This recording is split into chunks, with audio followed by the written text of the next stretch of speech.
नमस्कार छात्रों। अधिगम के आकलन में अपने आगे का प्रकरण अभ्यास है।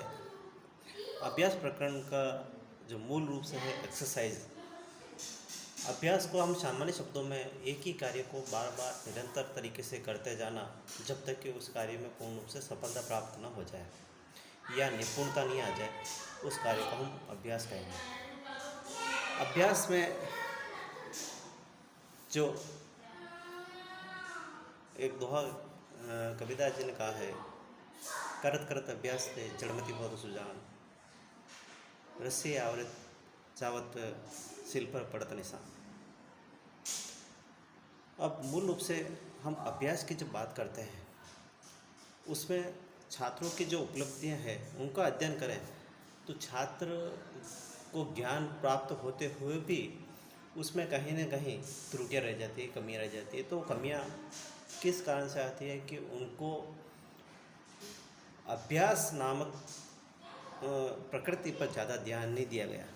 अगर ध्यान दिया होता तो वो अपने उस ज्ञान को प्राप्त कर लेते, उस उपलब्धि को प्राप्त कर लेते। तो हम अभ्यास के उद्देश्यों पर चर्चा कर लेते हैं। अभ्यास के उद्देश्य क्या है? पहला उद्देश्य है शिक्षण उद्देश्यों की प्राप्ति हेतु। कि छात्रों को जब अभ्यास करवाया जाता है तो मूल रूप से ये देखा जाता है कि उसके शिक्षण के उद्देश्य क्या हैं, क्या उन उद्देश्यों की प्राप्ति के लिए वो सहायक है और उनको विशेष कुशलताओं को प्राप्त करने के लिए वे उद्देश्य करवाए जाते हैं। साथ साथ जो सामान्य उद्देश्य होते हैं उनके साथ साथ विशिष्ट उद्देश्य भी समाहित होते हैं। इसलिए उन उद्देश्यों की प्राप्ति के लिए अभ्यास कार्य करवाया जाता है। फिर दूसरा आता है विषय संबंधी कौशलों का ज्ञान प्राप्त करने के लिए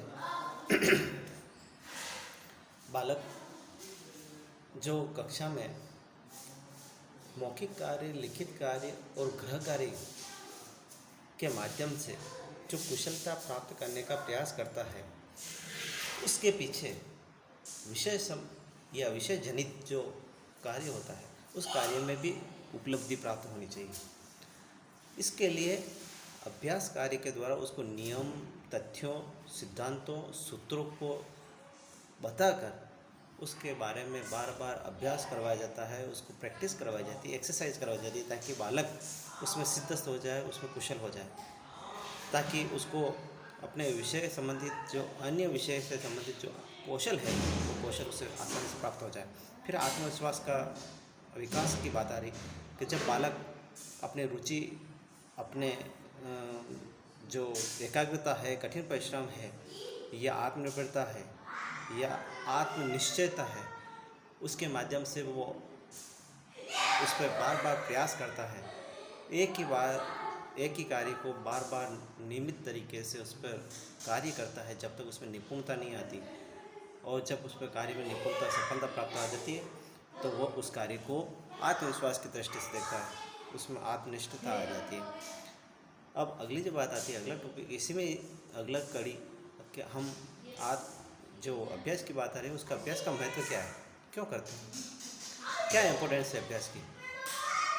तो हम जिस तरीके से बात रखते हैं कि सुनियोजित तरीके से जो वैज्ञानिक विधि से जो कार्य किया जा रहा है उस कार्य को हम अगर पर्याप्त अभ्यास के माध्यम से करेंगे और उसमें विभिन्न प्रकार के कॉन्सेप्ट या संकल्पनाओं को उसमें सम्मिलित कर देंगे, हाइपोथेसिस को उसमें इंक्लूड करेंगे, परिकल्पनाओं को इंक्लूड करेंगे, तो वह निश्चित ही वह अभ्यास हमारे लिए आगे गुणकारी होगा। फिर बात आती है कि हम नियमों और सूत्रों को रटने का सबसे ज़्यादा ध्यान देते हैं, जबकि उसको रटना नहीं, उसको समझना है, उसको सरल तरीके से व्यक्त करना है। फिर बात आती है अभ्यास कार्य को छात्रों को विषय संबंधी जो बात कर रही है कि हम भूगोल विषय है या गणित विषय है या विज्ञान विषय है, तो उन विषयों में प्रैक्टिस या एक्सरसाइज की जो अहमता या महत्वपूर्ण भूमिका होती है उस पर ध्यान देने की आवश्यकता है, ताकि बालक सीखे हुए सिद्धांतों, नियमों, प्रत्ययों आदि पर अपना ज्ञान और सिद्धांतों और नियमों के आधार पर उस कार्य को करे, अन्यथा उस कार्य को वो बोझ समझ के ग्रहण नहीं कर पाएगा।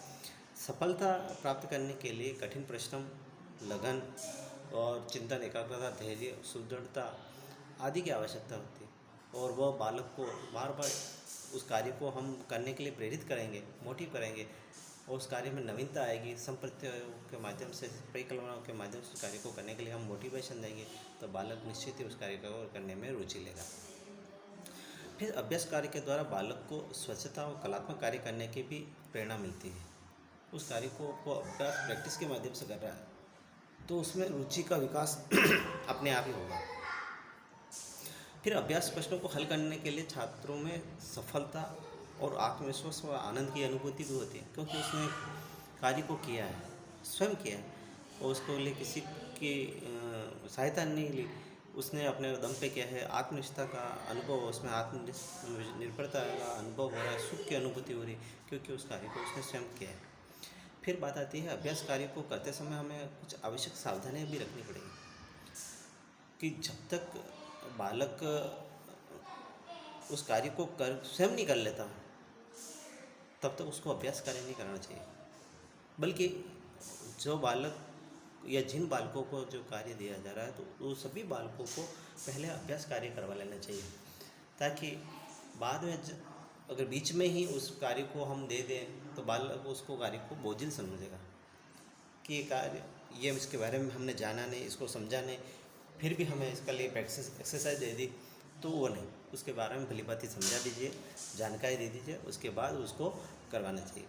फिर अगली बात आती है कि निश्चित समय के लिए बालक को वो अभ्यास कार्य करवाना चाहिए। यह नहीं कि अनावश्यक रूप से समय की अधिकता या विषय प्रकृति की बहुतायतता के कारण आप उसको अभ्यास दे देते हैं और बालक उसको बहुत समझ के करता है, उसमें रुचि नहीं लेता है और बालक उसमें जब एक तरीके से यांत्रिक तरीके से हो जाता है, वो एक कल पुर्जे की तरह काम करने लग जाता है, तो वो बात वहाँ उस अभ्यास के लिए कारगर नहीं होती। इसलिए बालक को नियमित और सटीक समय के लिए ही उसको कार्य दिया जाना चाहिए। फिर सीखी हुई विषय वस्तु जिसके बारे में कठिन और विशिष्ट बिंदुओं के बारे में चर्चा जाता है तो उसके बारे में उसको बताना चाहिए, उसके बारे में उसको समझाना चाहिए। अभ्यास करते समय व्यावहारिक उपयोग होना बहुत ज़रूरी है। अगर व्यावहारिकता नहीं होगी तो बालक उसको नहीं समझेगा।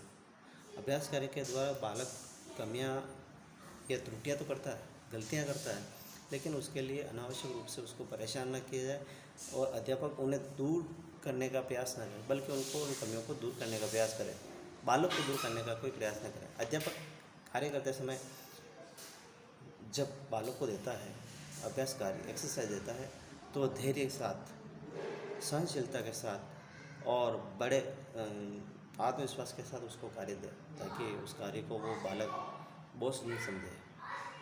फिर बात आती है अभ्यास कार्य को जब दिया जा रहा है तो उसमें कक्षा कार्य, गृह कार्य, मौखिक कार्य, तमाम कार्यों के साथ उचित सामंजस्य भी होना चाहिए, ताकि उसके विषय की प्रकृति के अनुसार बालक उस कार्यों को बड़ी रुचि और रोचकमय तरीके से उसको कर सकें। साथ ही साथ जो अभ्यास कार्य दिया जा रहा है उसको शिक्षण और उसके विषय की प्रकृति को आधार मानते हुए दे देना चाहिए, ताकि बालक जो सीख रहा है वह आने वाली कक्षाओं में उसके काम आ रहा है और जो विषय को अभी वर्तमान में समझ रहा है वह भी उसके लिए काम आए। बालक उसको बोझ समझ के या थकान या उब जैसी भावना उसमें ना आ पाए। जो छात्र अनुपस्थित रहते हैं तो उनके लिए विशेष रूप से प्रयास करते हुए उनको अन्य छात्रों के सम्मुख लाने का प्रयास करें। फिर अभ्यास के लिए आवश्यक परिस्थिति ध्यान में रखकर ही छात्रों को दिया जाए। हो सकता है सभी छात्रों की स्थिति परिस्थिति एक जैसी नहीं होती है, तो उनके लिए अभ्यास की कार्य के लिए अलग व्यवस्था की जाए, उनको अलग तरीके से उनको मोटिव किया जाए, ताकि छात्रों को किसी भी प्रकार का कोई नुकसान ना हो।